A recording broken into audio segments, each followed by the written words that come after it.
maioria estão presentes na noite aqui a participar ativamente e queda satisfeito com a informação a receber.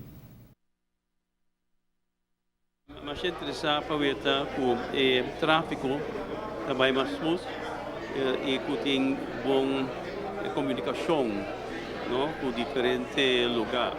Me quer que boulevard assim não pode ajudar. Pero eu me pergunta que ainda me se vai, já vou donar a pergunta, pero me quer agora que ainda nós papel riba vou picosta.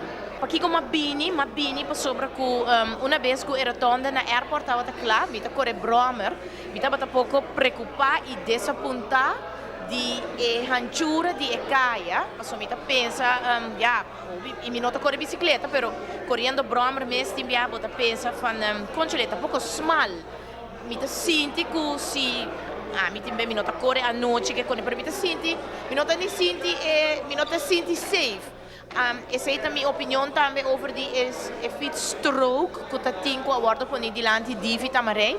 Então ora mo que tem corrente, mas pensa lá me bem, passo se botin me tem ideia na me tem crítica, me tá participar den tráfico, me tem que dar na minha opinião também. A noite me tava pouco interessada em conta by com a natureza, então essa tava te pergunta como assim também e também me tá preocupando numa visa e segurança para o usuário de tráfego generalmente. Então, me apreciar com gente, bisa, por exemplo, que falta platôs, ou com platôs, ou, por exemplo, se tem zebra, pad ou não.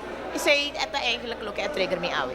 Segundo me, rato tampouco cortico para toda gente para fazer uma pergunta, pero generalmente me tá com tipo de sessão aqui tá interessante e importante para nós como cidadão aportar na gele, no matter o color político. Me quero dizer explicitamente sobre mim aqui como cidadão. A apresentação toma lugar na Praia Pabou e acaba a ministra informar que tem 2 noites informativo mais mirando em interesse grande.